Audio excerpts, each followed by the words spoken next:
21واں پارہ ہے، سورۃ اللقمان، پہلی آیت ہے۔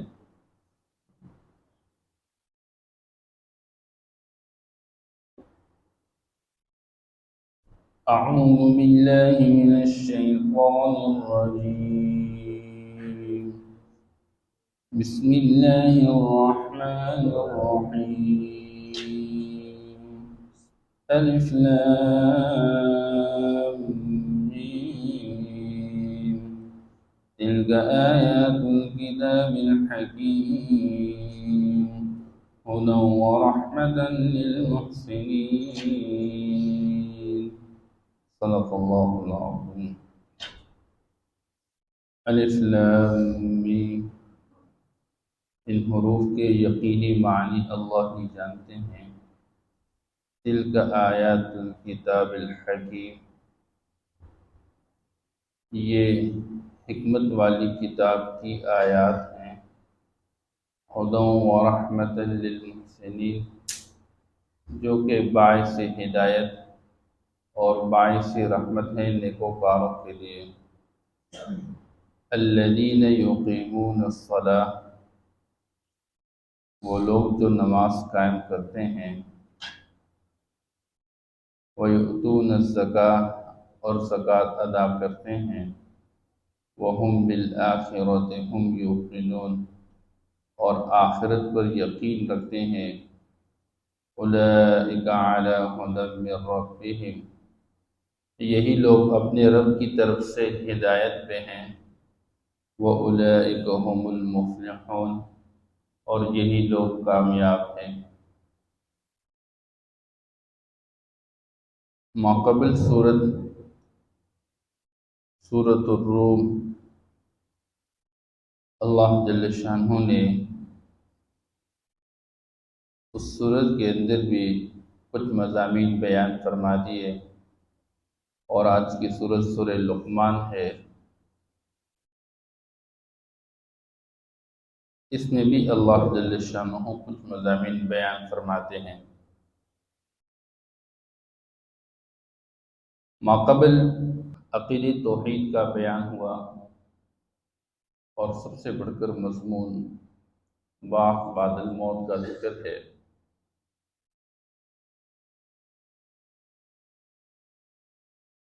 اور اس سورت کے اندر بھی یہی مضامین مذکور ہے۔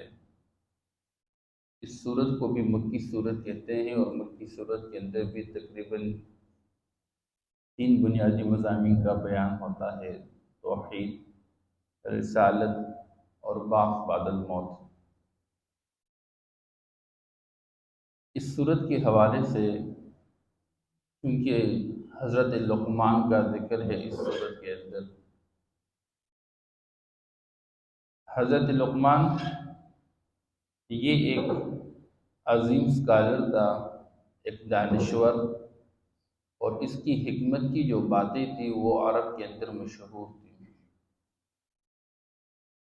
کیونکہ جس زمانے میں قرآن کا نزول ہو رہا تھا تو کافر اور مشرک اس قرآن کے مضامین کے مقابلے میں اپنے فلسفے بیان کرتے رہتے تھے، اور لوگوں کی توجہ اس قرآن سے ہٹانے کے لیے اپنی طرف سے کچھ پرانے لوگوں کے قصے اور کہانیاں بیان کرتے رہتے تھے، تاکہ لوگوں کی توجہ قرآن سے ہٹ جائے۔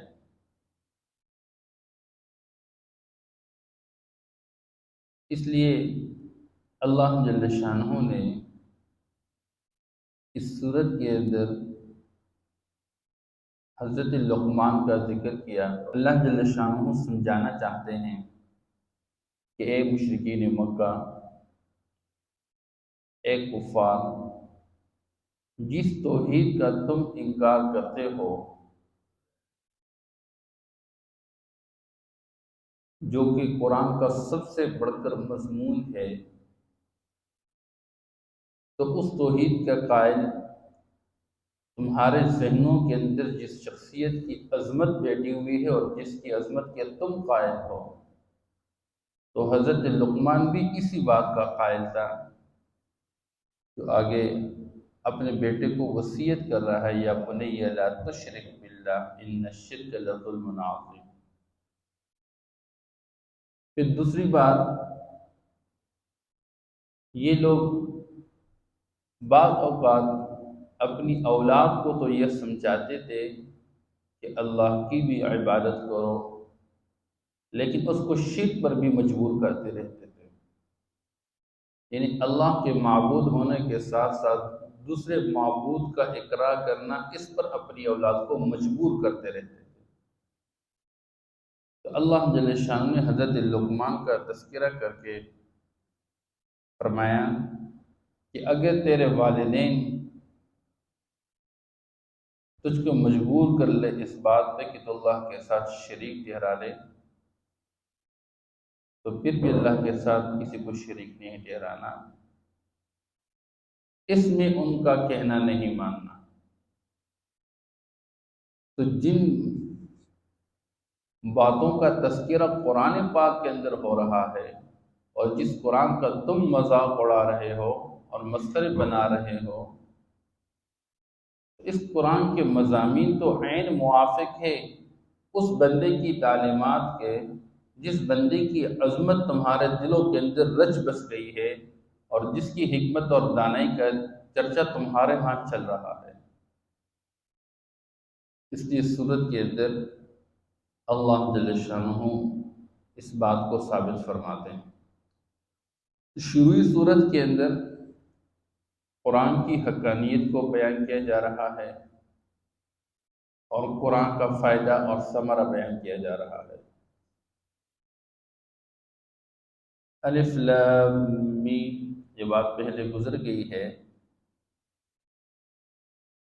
کہ یہ اللہ اور اس کے رسول کے درمیان راز کی کچھ باتیں ہیں، اس کا یقین علم اللہ ہی جانتے ہیں کہ اس کا مطلب کیا ہے۔ علماء نے اس کے ظنی اور گمانی معنی بیان کیے ہوئے ہیں۔ تلک آیات الکتاب الحکیم، یہ جو آیات مبارکہ ہیں جسے تم پڑھ رہے ہو، یہ حکمت والی کتاب کی آیتیں ہیں۔ حکیم جس کے اندر حکمت اور دانائی ہو، اور حکمت کتاب کی آیتیں ہیں۔ یا حکیم سے علماء مراد لیتے لا خلل فیہ ولا تناقض، کہ اس کتاب کے اندر کسی قسم کا کوئی عیب نہیں، یہ بے عیب کتاب کی آیتیں ہیں۔ اور یہ آیتیں پڑھ کر بندے کو کیا حاصل ہوگا، فائدہ کیا ہے اس کے پڑھنے کا؟ ہدی ورحمۃ للمحسنین، یہ باعث ہدایت ہے اور یہ باعث رحمت ہے للمحسنین، نیکوکاروں کے لیے۔ آپ صلی اللہ تعالی علیہ وسلم سے حدیث جبریل کے اندر تفصیل روایت ہے، حضرت جبریل نے پوچھا مل احسان، اللہ کے رسول آپ بتلا دیجیے احسان کیا چیز ہے؟ فرمایا ان تعبد اللہ کأنک تراہ، فرمایا احسان یہ کہ تو اللہ کی عبادت اس طریقے پہ کرے گویا کہ تو اللہ کو دیکھ رہا ہے۔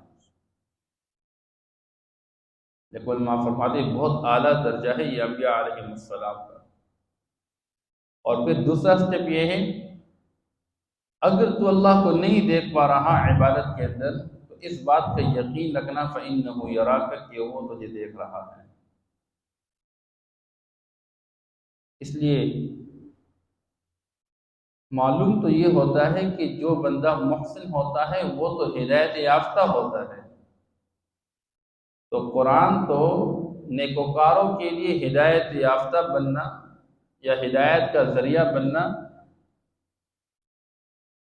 یہ تو تحصیل حاصل ہے، یعنی محسن پہلے سے ہدایت یافتہ ہوتا ہے، اب قرآن اس کو ہدایت دے۔ چاہیے تو یہ تھا کہ یہاں پر ذکر ہوتا ہے اس بات کا کہ جو ہدایت طلب کرنے والے ہیں تو ان کے لیے یہ ہدایت کا ذریعہ ہے۔ علماء فرماتے ہیں کہ ہدایت کے بہت بڑے درجات ہیں۔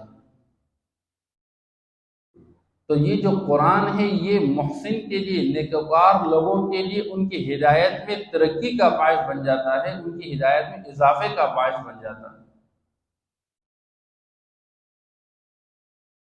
اور یہ دوسرا جواب علماء فرماتے ہیں، یہ بات پہلے پارے کے اندر شروع سورہ بقرہ کے اندر اللہ پاک فرماتے ہیں ذالک الکتاب لا ریب فیہ ھدی للمتقین، کہ قرآن باعث ہدایت ہے تقوی والوں کے لیے۔ اب تقوی والے تو پہلے سے ہدایت پر چلتے ہیں۔ علماء فرماتے ہیں اس کا مطلب یہ ہے کہ قرآن تو باعث ہدایت ہے، لیکن اس سے استفادہ کرنے والے، فائدہ حاصل کرنے والے وہ لوگ ہوں گے جن کے اندر تقوی موجود ہو، جو نیکوکار ہو۔ قرآن تو ہے باعث ہدایت، لیکن اس سے کامل درجے کی ہدایت حاصل کرنے والے وہ لوگ ہوں گے جن کے اندر تقوی پائے، جن کے اندر صفت احسان پائے جائے۔ اس کی مثال یہ علماء فرماتے ہیں کہ سورج تو چمکتا ہوا، اب اس کی روشنی سے انکار تو نہیں ہے، لیکن جس بندے کی آنکھوں کی بینائی نہیں ہے اس کے لیے سورج جتنا بھی چمکدار ہو اس کو کوئی فائدہ ہوتا ہے؟ کوئی فائدہ نہیں۔ اب بارش جتنی بھی ہو لیکن زمین مردہ ہے، وہ قابل کاشت ہے نہیں، تو اس زمین کے لیے بارش کا کیا فائدہ؟ اب قیمتی خوراک ہے، اچھا کھانا ہے، ہر بندہ سمجھتا ہے کہ اس کو کھانے سے بدن کو قوت اور طاقت ملتی ہے، لیکن ایک بندہ ہے جو ہیضے کا بیمار ہے، تو اس کے سامنے جس قسم کے کھانے رکھ جائے، کتنے بھی مرغن کھانے ہو، جتنے بھی اچھے غذا ہو، اس کو تو کوئی فائدہ نہیں ہے۔ ایسے ہی قرآن یہ باعث ہدایت ہے، لیکن اس سے ہدایت حاصل کرنے کے لیے انسان کے اندر بھی کچھ صفات کا ہونا ضروری ہے۔ اس لیے بندہ جس درجے اپنے اندر صفات پیدا کرے گا، قرآن اس درجے اس کے لیے باعث ہدایت ہوگا۔ اور وہ صفات کیا ہے؟ قرآن خود بیان کرتا ہے الذین یقیمون الصلاۃ،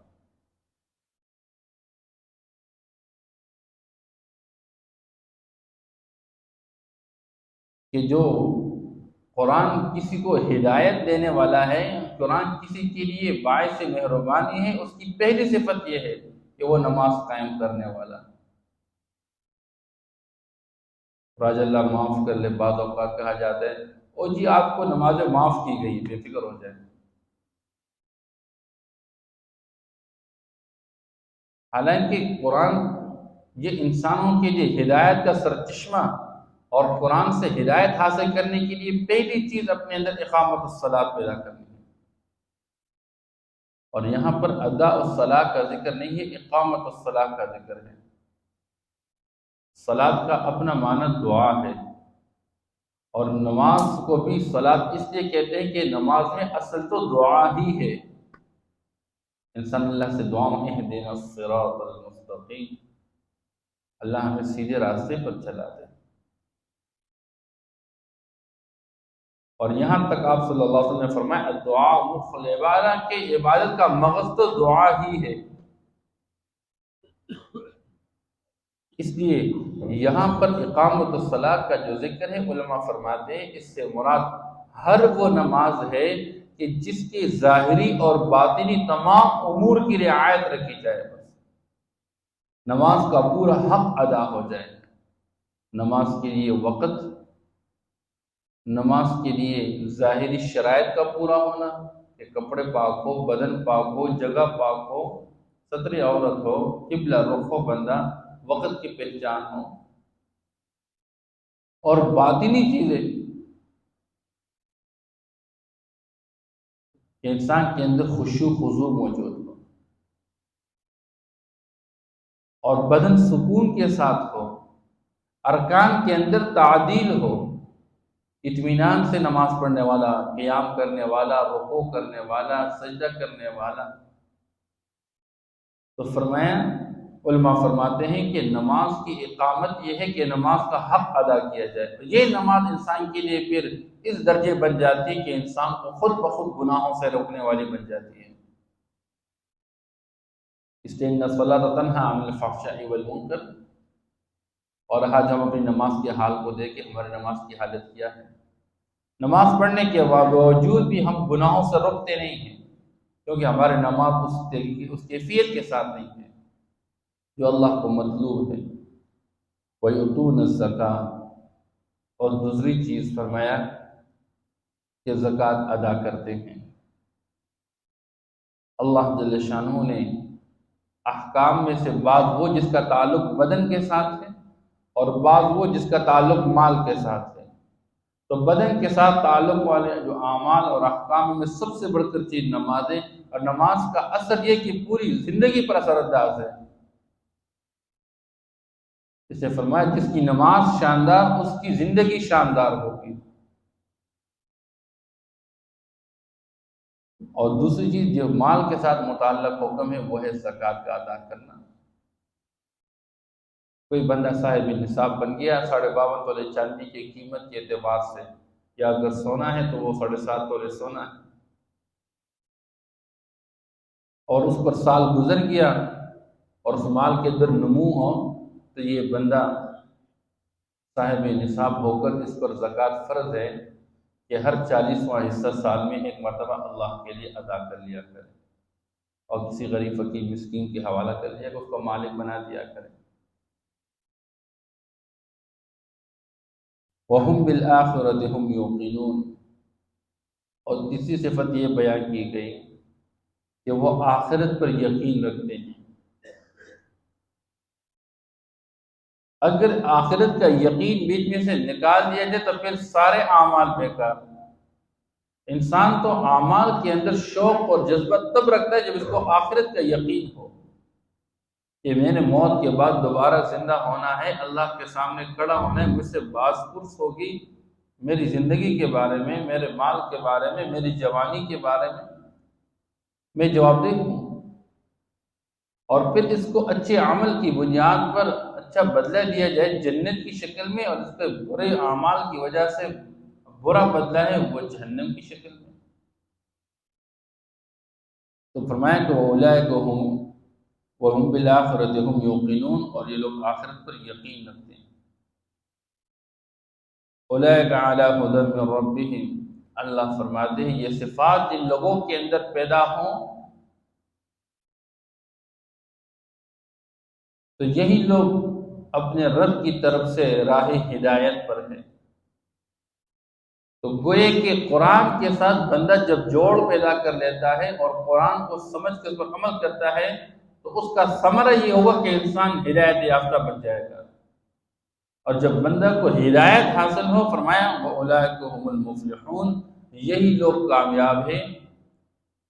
علماء فرماتے ہیں عربی زبان کے اندر دنیا اور آخرت کی تمام بھلائیوں کا مجموعہ وہ لفظ فلاح ہے۔ یہ فلاح ایک جامع لفظ ہے جس میں دنیاوی اخروی تمام بھلائیاں شامل ہیں۔ انسان ان تمام بھلائیوں کا مالک بن جاتا ہے، ہر قسم کے خیر کا مجموعہ وہ فلاح ہے۔ اس لیے قرآن کا ثمرہ ہدایت، اور ہدایت کا ثمرہ انسان کو فلاح کا مل جانا، کامیابی کا مل جانا۔ اور اللہ فرماتے ہیں وَأُولَئِكَ هُمُ الْمُفْلِحُونَ، یہی لوگ کامیاب ہیں۔ لیکن ان ساری چیزوں کے لیے بنیاد وہ ایمان ہے، اس لیے قرآن کے شروع میں انہی صفات کو جو ذکر کیا گیا ہے، شروع میں الذین یؤمنون بالغیب، کہ غیب کے نظام پر بندہ کامل یقین رکھنے والا ہو۔ ایک غیب ہے، دوسرا مشاہدہ ہے۔ غیب کسے کہتے ہیں؟ کل ما غاب عنک، جو انسان کی نظر سے بس پوشیدہ ہے، اور سب سے بڑھ کر غیب وہ اللہ ہے، کہ بندے کو اللہ کا یقین ہو۔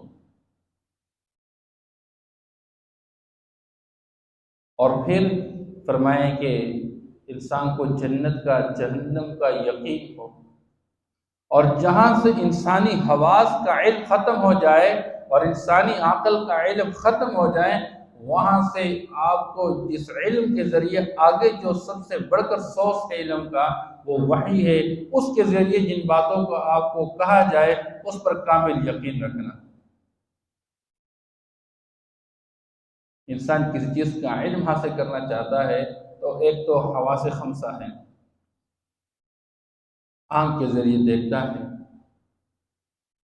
اور زبان کے ذریعے یہ بندہ محسوس کرتا ہے یہ چیز، اس کا ذائقہ کس طرح کا ہے، ناک کے ذریعے سونگتا رہتا ہے، ہاتھ کے ذریعے بندہ ٹچ کرتا رہتا ہے، یہ حواس خمسہ کہلاتے ہیں۔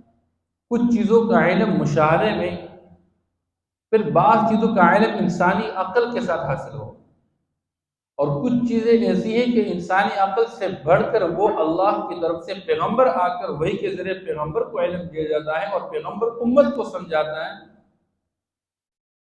کہ اس دنیا کے بعد ایک آخرت ہے اور وہاں پر حساب و کتاب ہے، پھر وہاں پر جنت و جہنم ہے، ان باتوں کا کامل یقین رکھنا۔ تو ایمان بنیادی اس کے اندر۔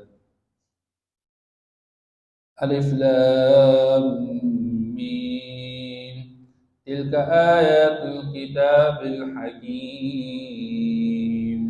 یہ آیات ہیں پرحکمت کتاب کی یا بے عیب کتاب کی، ہدی و رحمت للمحسنین، جو کہ باعث ہدایت اور باعث مہربانی ہے نیکوکاروں کے لیے، الذین یقیمون الصلاۃ، جو کہ نماز قائم کرتے ہیں، وَيُؤْتُونَ الزَّكَاةَ، اور زکوٰۃ ادا کرتے ہیں، وَهُمْ بِالْآخِرَةِ هُمْ يُوقِنُونَ، اور آخرت پر کامل یقین رکھتے ہیں، أُولَئِكَ عَلَىٰ هُدًى مِّن رَّبِّهِمْ، یہی لوگ اپنے رب کی طرف سے راہ ہدایت پر ہے، وَأُولَئِكَ هُمُ الْمُفْلِحُونَ،